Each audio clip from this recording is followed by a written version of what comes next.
ये देश का प्लैन्ड हाईटेक सिटी अगर सबसे बड़ा कहीं है तो वो आपके लखनऊ में है, जिसमें आज हम लोग बैठ करके चर्चा कर रहे हैं।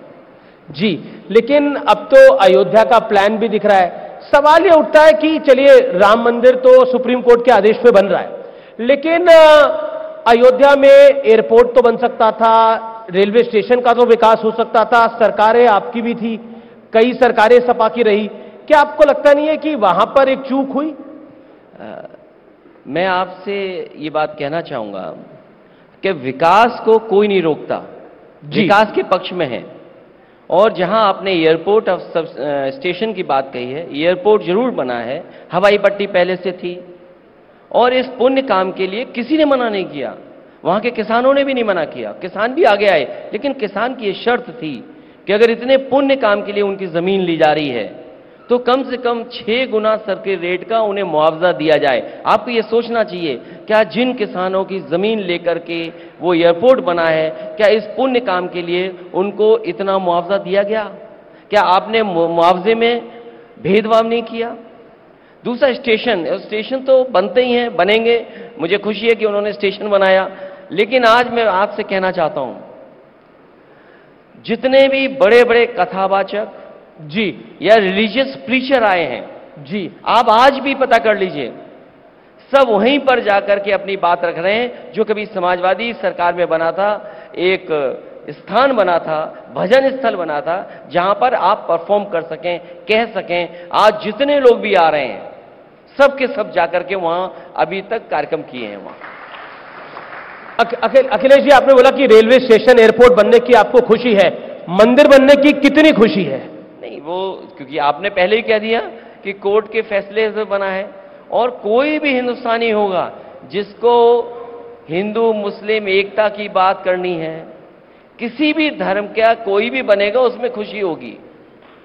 किसको खुशी नहीं होगी? तो पहली प्रार्थना राम के दरबार में क्या लगाएंगे अखिलेश जी? लेकिन खुशी के साथ साथ हमें यह भी सोचना पड़ेगा जी, अगर आप जाएं अयोध्या में जाकर के, आप यूपी में आए, तो क्या नौजवानों को नौकरी रोजगार मिल रहा है?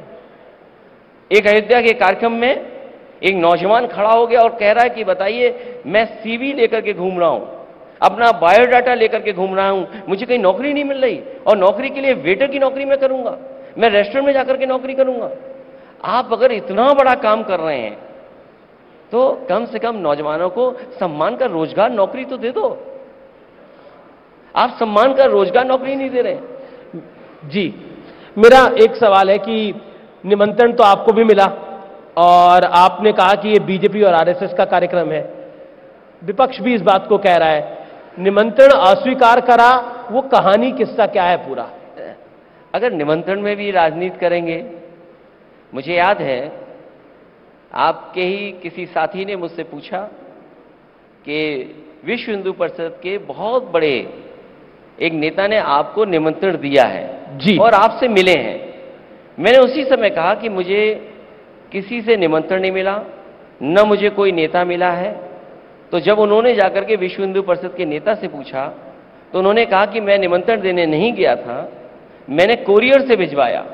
जब मैंने अगले दिन उनसे पूछा कि आपने कोरियर से भिजवाया, उसकी कम से कम रिसिप्ट तो दे दें, तो जब मैंने रिसिप्ट मांगी तो उन्होंने कोरियर से नहीं, अयोध्या से स्पीड पोस्ट से मुझे भिजवाया था। तो सोचो राजनीति कौन कर रहा था इस पर? जो लोग निमंत्रण में राजनीति कर सकते हैं, तो वो सोचो राजनीति और जगह क्यों नहीं करेंगे? लेकिन निमंत्रण आया, निमंत्रण तो आपको मिला, चाहे स्पीड पोस्ट से ही मिला, तो आपको नहीं लगता जाना तो चाहिए था? रामलला बुला रहे हैं, 550 साल बाद मंदिर बन रहा है, अगर चले जाएंगे तो क्या हर्ज हो जाएगा? देखिए, रामलला और राम पहले से हैं जी, और मैंने हर बार ये कहा और फिर कहता हूं मैं इस बार कि जब बुलावा आएगा मैं जाऊंगा। और जो निमंत्रण मिला उसका मैंने उन्हें धन्यवाद दिया, और धन्यवाद के साथ साथ मैंने कहा कि मैं पूरे परिवार के साथ जाऊंगा जी जी, और एक दर्शनार्थी बनकर के मैं जाऊंगा, और जब भगवान बुलाएंगे तो मैं जाऊंगा। लेकिन कई बार ऐसा होता है कि आपके कुछ नेता ऐसे बयान दे देते हैं जिनका सोशली नुकसान, पॉलिटिकली नुकसान हो जाता है। मैं एक एक करके सबका नाम लूं तो उस पर बड़ा वक्त चला जाएगा, लेकिन क्या आपको लगता नहीं है कि आपको अपने नेताओं को भी थोड़ा बांध के रखना चाहिए? कई बार वो आउट ऑफ टर्न बोल जाते हैं। हमें अपने नेताओं को बांधना चाहिए, बीजेपी को अपने नेताओं को बांध के रखना चाहिए। क्या मां सीता के बारे में टेस्ट ट्यूब बेबी आप बोलेंगे? क्या मां सीता के लिए आप टेस्ट ट्यूब बेबी बोलेंगे? तो अगर हमें अपने नेता बांधने हैं तो बीजेपी को अपने नेताओं को भी बांध के रखना चाहिए। क्या आपको लगता है कि अगर प्रयास पहले की सरकारें भी करती तो ये मंदिर पहले भी बन सकता था, लेकिन बीजेपी बहुत से आरोप लगाती है कि ट्रांसलेशन नहीं हुआ था आपकी शासन में, जब आपकी सरकार थी, जब आप मुख्यमंत्री थे।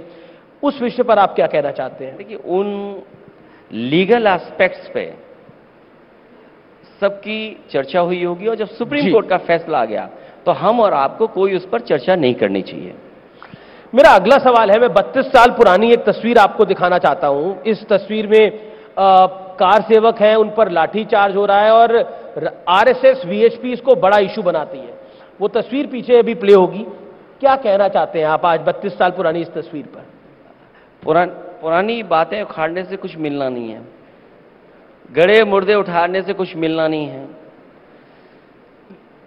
जो संविधान का पालन करेगा, जी, संविधान को पालन करने वाले ही इस देश में पूजे जाएंगे। शिवपाल जी, जो कि आपकी पार्टी में बड़े नेता हैं, वरिष्ठ हैं, उन्होंने बयान दे दिया कि अगर लाठीचार्ज और गोली नहीं चलवाते तो क्या करते? संविधान का पालन करना था हमें। मैंने आपसे क्या कहा?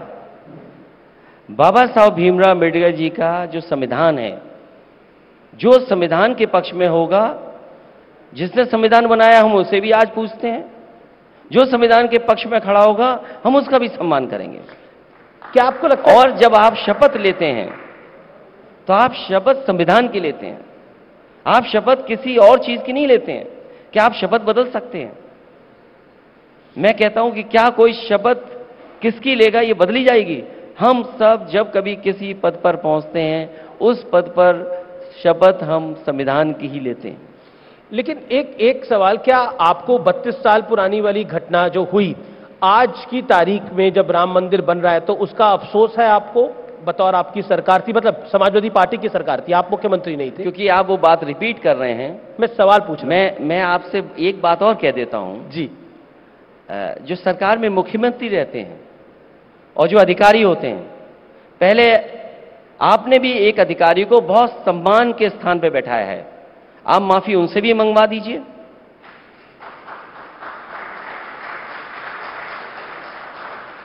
पॉलिटिक्स एक परसेप्शन का बहुत बड़ा खेल है। क्या आपको लगता है ये राम मंदिर के परसेप्शन में जिस तरह से दिग्विजय सिंह का बयान आया, विपक्ष के नेताओं का बयान आया, स्वामी प्रसाद मौर्य का बयान आया, या फिर और कुछ कांग्रेस के नेताओं का, एक कर्नाटक के मंत्री हैं उनका बयान आया, उस सबका नुकसान हो रहा है आपका? क्योंकि गठबंधन है इंडिया अलायंस, इसलिए मैं सवाल पूछ रहा हूं आपको। इंडिया गठबंधन जीत के आधार पर बनने जा रहा है। जी।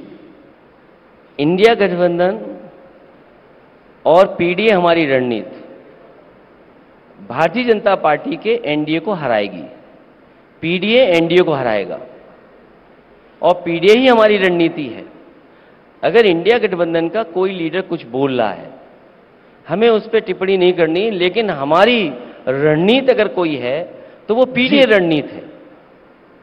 लेकिन बीजेपी बार बार कहती है कि समाजवादी पार्टी और इंडिया अलायंस तुष्टीकरण की पॉलिटिक्स करते हैं, यानी पॉलिटिक्स ऑफ अपीजमेंट जिसे कहते हैं। मैं आपसे कह रहा हूं और जितने भी हमारे दर्शक यहां बैठे हैं या आपके चैनल के माध्यम से देख रहे होंगे, जी, समाजवादी पार्टी डेवलपमेंट की पॉलिटिक्स करती है और डेवलपमेंट की पॉलिटिक्स इसलिए करती है क्योंकि इससे लोगों का जीवन बदलेगा, लोगों के घरों में खुशियां आएंगी, लोगों का भविष्य बनेगा।